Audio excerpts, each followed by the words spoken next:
Good morning, YouTube. It is Tuesday. My name is Sam Davis, and I'm joined today by. Ben Phillips, hello.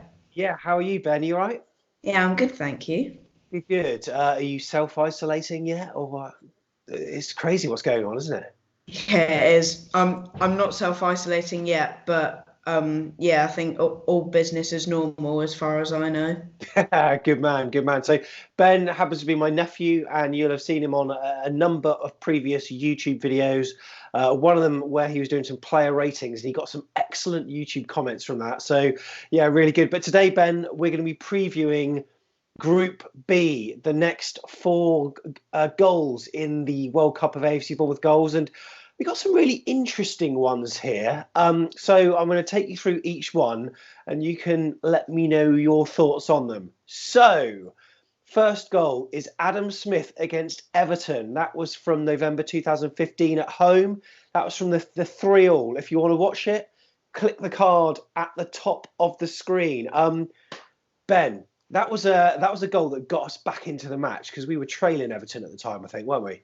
Yeah, I from what I know, I think the score was 3-1 at the time, Yeah. and I think that goal, especially in the way that it was taken, was a real boost to get us back into the game and to get us over the line to get the point. And I think if Adam Smith was a more well-known player, say he was maybe Trent Alexander-Arnold, Yeah. that would go down in history as one of the best goals ever. Yeah. And don't you think goals always look better when they come off the post or the crossbar? And that was one of them, wasn't it? Yeah, it was. I think the addition of it hitting the post made it look that much better. It was just one of the best goals of that season. Yeah, I agree. And what was nice about that one as well, some goals, Dean Court, as I said on a previous video, sometimes the camera angles, just because the cameras are so close to the pitch, sometimes they don't do them justice. But with that one, the camera was right behind it. So I thought it really did do it justice. So yeah, that is the first goal then. So what's next? It is Josh King against West Ham. This was in the 2016-17 season. We ended up winning the game 3-2, I think, and it was a sort of individual juggling effort where he netted with his left foot. If you want to see it, click the card at the top of the screen, and it will take you right there. This was one of the ones that was kind of on the border from like, do we include this or not? But consensus was that we do. Um, it's quite a well taken individual goal, isn't it? Yes, it was. It was an amazing goal, and I think especially because he missed the penalty, I Yes. think 5-10 minutes before, and having that confidence Yeah. to do something like that, like flicking it over the defender and taking it first time on the volley Mm. and finishing it with such composure Mm. was immense. Yeah, and you could tell by his celebration, he was like holding his hands up to apologise to the crowd. So that was right in front of you where you sit, Ben, wasn't it? And yeah, as you say, missed penalty, and he had a lot of strength. It was quite a congested area, but he managed to hold off his markers and then yeah, get that shot away. So that one was included. That's a very sort of a different kind of effort on goal compared to some of the other ones that we've got. Next one, personally, I'm a big fan of this goal, and it's not necessarily because the goal itself is because of what he did afterwards, but it's Dan Gosling at Southampton in that 3-all draw. If you want to see that, click the card at the top to see that Dan Gosling goal. I think at the time we were 1-0 down at St Mary's. Shane Long opened the scoring, but then we got back into it with this incredible counter attack, didn't we? It was an amazing goal, and I think it was a classic Cherries goal, breaking up their attack. Jefferson Lerma coolly passing it to Dan Gosling, who slotted it through to Josh King, who then ran probably 70, 80 yards to the other half, and then laying it back to Gozzo, and then him finishing it. Oh, Yeah. it was a great goal.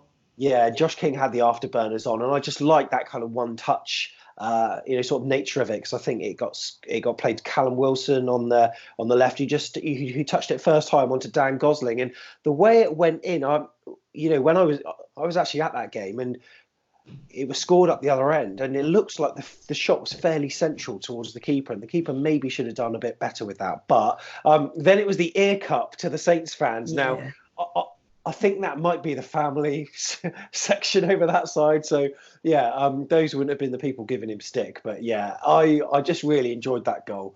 So, yeah, that's I'm hoping that one gets through. But then we'll come to the fourth one. And there's not been many goals from this season, actually, in this 32. There's been a few. But it's Callum Wilson at home to Everton. If you want to see that goal, click the card at the top of the screen. That was on the 15th of September 2019. We beat Everton 3-1 that day. And that was when Rico, I think, assisted that, didn't he, with that ball over the top? Yeah, it was. It was. I think it was a flick on from an Everton player I think it was Yerry Mina. He flicked it on to try and get it to an Everton player.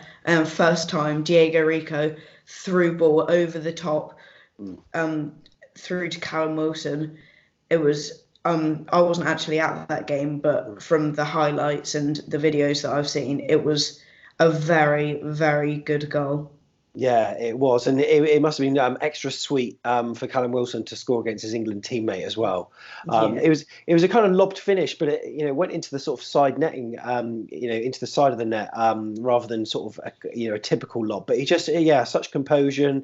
I sort of for many months I missed seeing that, like Callum Wilson out there, someone who would take shots first time, because I think he's been guilty of overthinking it, but recently he's got back on the score sheet again, which is good. And hopefully with the break, however long it's going to be, he's going to be coming back with a lot of confidence. So Ben, if you had to pick a top two to go through out of those 4 goals, which ones would you like to see proceed into the round of 16? For me, I would probably go for Gosling versus Saints and Smith versus Everton. I think even though the other 2 goals that may not go through, for me, were very, very good. I think it was just Adam Smith, the way he finished it and from quite far out as well, with like the outside of his boot. Yeah, I think that made it go through for me. And then Gosling versus Saints, it was just the build-up play with the slick 1-2s and the run from King and the finish, also the celebration at the end. It was it was probably one of my most favourite goals from the Cherries. Yeah, good stuff. So hopefully those 2 go through. And by the looks of the existing poll that's not finished yet, we're recording the night before, but Matt Ritchie looks a dead cert to go through with his wonder goal against Sunderland. And in second place, very close, is Steve Cook, the corner routine against Aston Villa, which was a great goal where Frano played it in. He did that, deft little touch. And Villa, as a result of that, and many more matches, then got relegated that season. But hopefully you're right. Ben, you're quite big on Instagram, bigger than I am. Do you want to give people your Instagram handle if they want to follow you?